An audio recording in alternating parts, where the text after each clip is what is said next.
Welcome back to the podcast where I am reading out my book, my best-selling book, Business Fundamentals, to you every week and covering each chapter.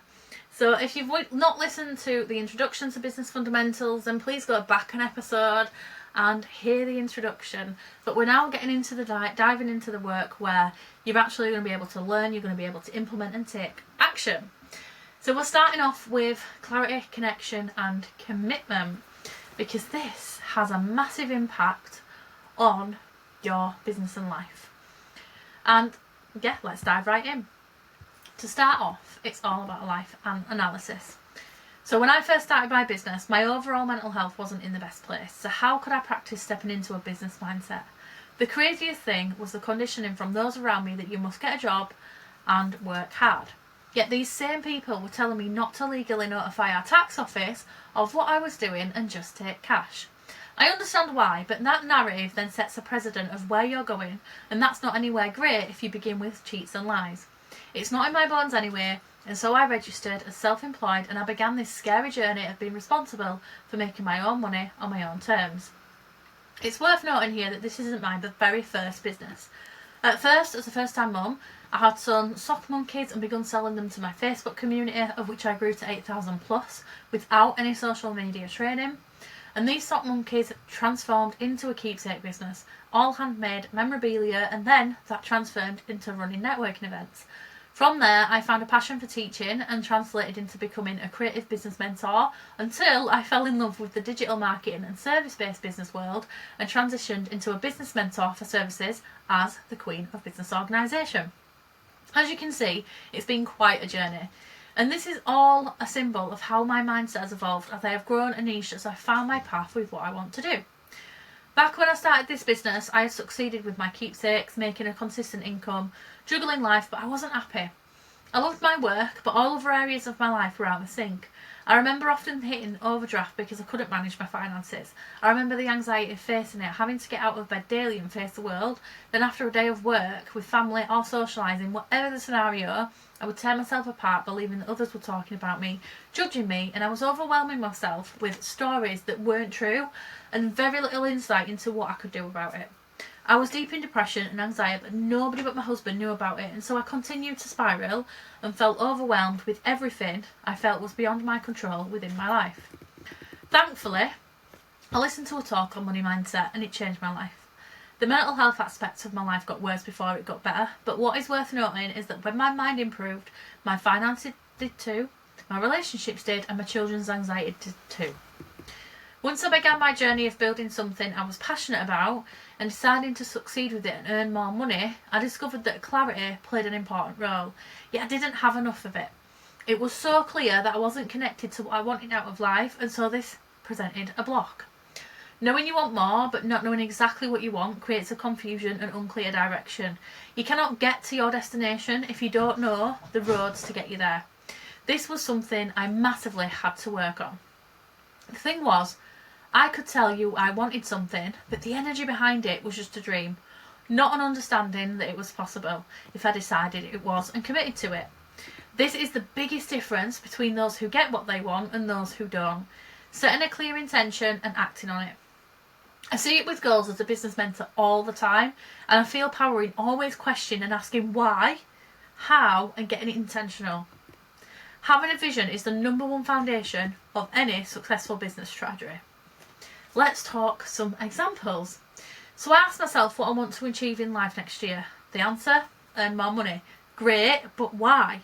And how much more? What's the intention behind this and the significance of the change? The reality is I could earn just 1 penny more this time next year and I have achieved this desire, but is that really what I want? No. I want more than that, and accepting knowing this is okay too. I ask my client what her business goals are next month. Often, in my mastermind, when creating a strategy, we set 3 to 5 focuses. And my client said she wants to sell more of her masterclasses and grow her customer group. Instantly, my thoughts go to the lack of clarity here, already diminishing possibilities, because without a measurable outcome, you cannot see a result. You cannot feel that happening before it actually happens. At this point, I push her to choose how many of the masterclass spaces she wants to sell and the exact numbers of people she wants to see in her group. Instantly, the energy shifts, because once you know an action that has previously worked to sign one person up and get the sale, you then know how many more times to take that action to achieve the goal, and so you can continue to set that in intention and achieve that goal. I hope you can see the power of clarity, connecting to the desire with intention and taking action. Before moving on, deciding what you want and getting really clear on it, I'd like you to stop and rate the 8 areas of your life right now. This is the task that you can come back to as your goals develop over time. Starting here gives an idea of what you need to work on right now. Sometimes we are financially abundant but lack creativity, and so the goals to set are in this area to work towards achieving balance. The key is to create a flow that aligns with all 8 life areas, so let's begin there. Rate each of these out of your life out of 10. 10 being completely 10 being completely content, and 1 being absolutely out of alignment. So number 1 is health, and you're considering it physically and mentally. Number 2 is love and self-care. Number 3 is career, work or business. Number 4 is wealth, money and finances. Number 5 is family, friends and relationships. Number 6 is fun, recreation and creativity. Number 7 is personal and spiritual development or religious development. And number 8 is home and physical environment. Now I want to talk to you about the confusion to clarity exercise. Once you've done that life areas exercise, you should be able to clearly see which areas of your life you need to give more energy to. And this is one way to get clear on what your goals should be. Within each life area, you can go deeper and become focused on what you particularly want. It's a great place to start, and a book that helped me with this on my journey with the contrast to clarity exercise featured in Michael Lozier's Law of Attraction, The Secret Behind the Secret. In this book, he explains that to understand what we really want, we first must look at what we don't want. When I read and completed this task, it was very, very eye-opening on how our human brains were wired to easily look at the negative and see what we haven't got or what we don't want in our lives. So I began scribbling down my list. Everything I didn't want in my life, noted on paper in one of my random notebooks. Fast forward to just a few months ago, I discovered through one of my mentors, Samantha Hearn, the effect of confirmation bias. This was the exact bias I had been experiencing, which was where you hold limiting beliefs so well that your mind looks to confirm them. Think about when you see a £500,000 house, then check your bank and confirm that your bank balance provides evidence that you cannot buy that house. Is that true there though, or is it biased? Think about that for a moment. The reality is it's not true that because your bank balance doesn't represent the full value of a house that you desire, that you can't have it. But in fact, what is true is the limiting beliefs held that you never have enough. And so your mind found evidence to prove so. In fact, it is possible because you can put down a deposit, you can apply for a mortgage, and you can earn the money to buy that house. Whether or not the money sits inside your bank to take this action, the reality is that the confirmation you see isn't true and eliminates what's possible. How many times throughout our lives do we allow this confirmation bias to affect our overall actions, feelings and experiences? This has a true impact on your goals, your clarity around them and ability to achieve them. In the book, Michael stated that once you know what you don't want, it becomes clear what you do want. And I found this to be true. For example, I don't want to be in debt on a low income. Knowing this made it easier to tap into knowing that what I actually did want was to be financially free and earn a higher income. This poses me asking the question of exactly what that looks like. Why? How much exactly? Then I can define a clear goal. Investing energy in what I didn't want allowed my thoughts to open to the opposite scenario of what I did want to see, and before long my whole negative list of things I didn't want in my life became a long list of goals I was clear on and could get excited about. Clarity isn't clarity if you cannot measure it. Not everything has to be material, but in business, is it clear if it isn't tangible? So if you decide that you want financial freedom, then what does that mean exactly? Spend some time to quantify it. Knowing your numbers whilst getting clear on what financial freedom will look like for you, how much you will need to earn to cover your business expenses, life expenses, and have those luxuries. Clarity isn't just deciding what you want, it's actually being able to measure it too, so that you then can plan how that can happen. If you are clear on how many clients you need to get that figure, for example 10 clients on a one-to-one basis, then you can take the next step of deciding the actions to take to sign those 10 clients.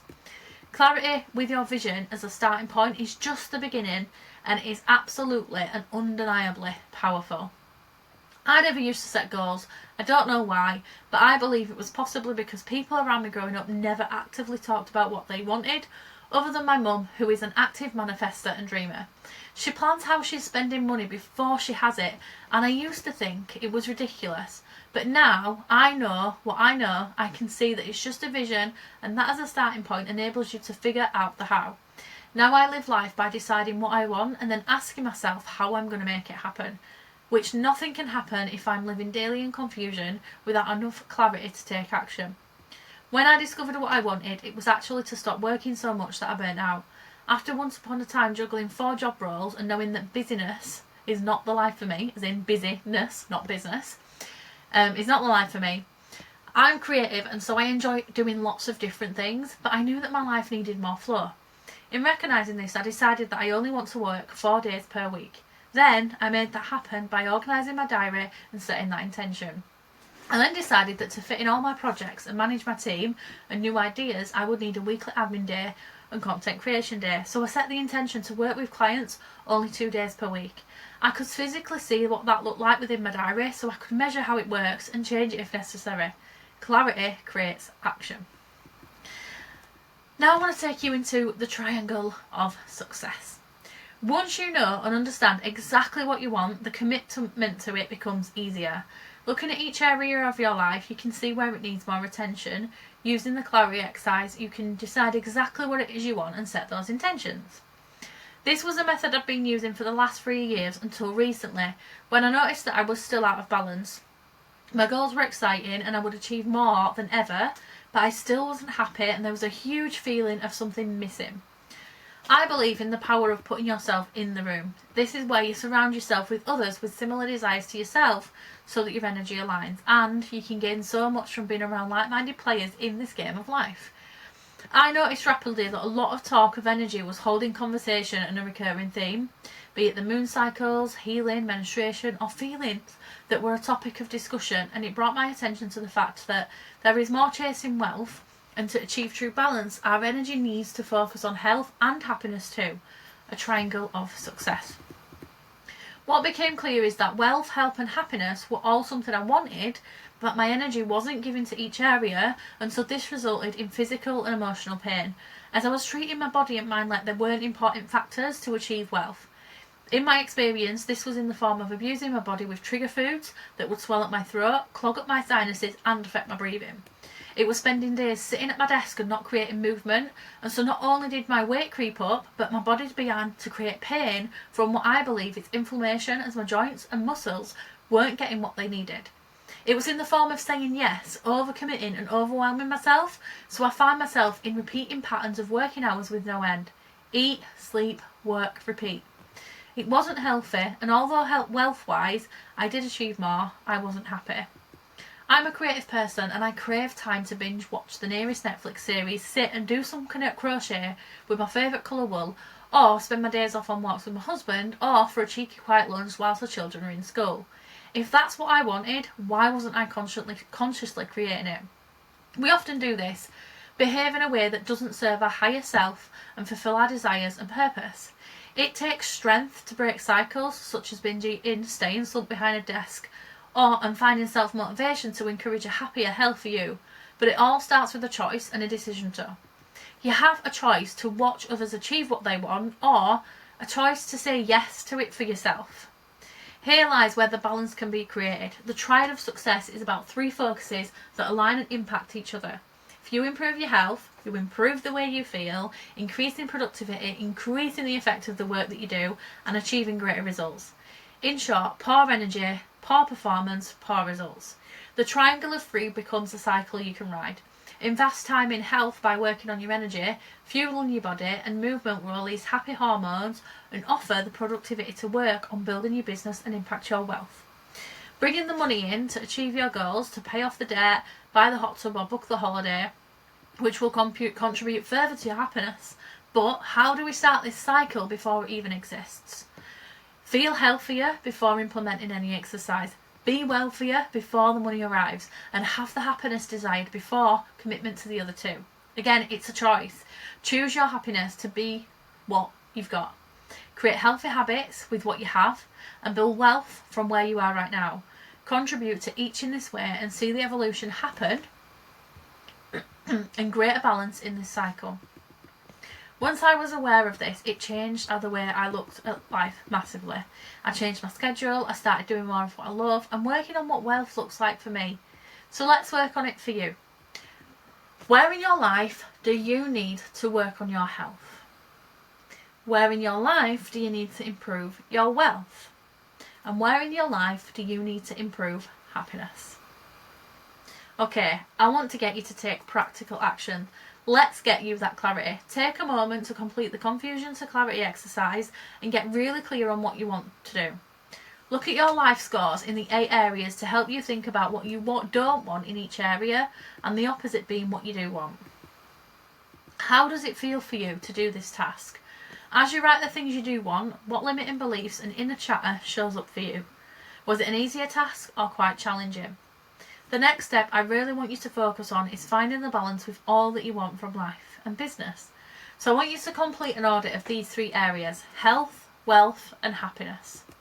So when you're auditing these 3 areas, I want you to ask, how do you feel about health? How do you feel about wealth? How do you feel about happiness right now? What is working well with health? What is working well with wealth? And what is working well with happiness? What could be improved with your health? What could be improved with your wealth? And what can be improved with your happiness? And then once you've done that, now that you're clear on what you want to achieve, you're in a place to start taking action. Looking at your goals, map out actions for each of them. I recommend 3 to 5 things that you can do for each goal. Here's an example. So if your goal is financial freedom to pay off all your debts by May 2026, then the actions might be: analyse how much you owe, where to, and to gather overall totals. It might be to analyse income and expenditure to see how much you can pay off each month, and then create a plan of which debts you'll pay each month. This is a goal that I had, and sitting down to look over my finances gave me back control and felt empowering. I started paying off everything rapidly once I had a plan in place that I was excited to execute, because I knew that doing so would set me free. The result was I absolutely achieved it and paid most of my debt within a year. So look at your goals and start creating your plan. Set your goal, set your actions in all those 3 areas. Final note on taking action, because I know that you might need a reminder or you might need to hear it. No matter what is happening in your life, the things you cannot control, the unexpected circumstances you face, remind yourself of what you can control. You can control when and how you show up for your business. You are in total control of how you spend your time. You are in total control of the excuses you choose to use as reasons why you can instead of reasons why you can or should. Never forget this. And that is chapter 2 of Business Fundamentals, my best-selling book. Join me in the next episode for... No, that was chapter 1. Join me in the next episode for chapter 2. We are going to be talking about the entrepreneurial mind. And again, we will round up with practical actions that you can take to shift your mindset. See you in the next episode.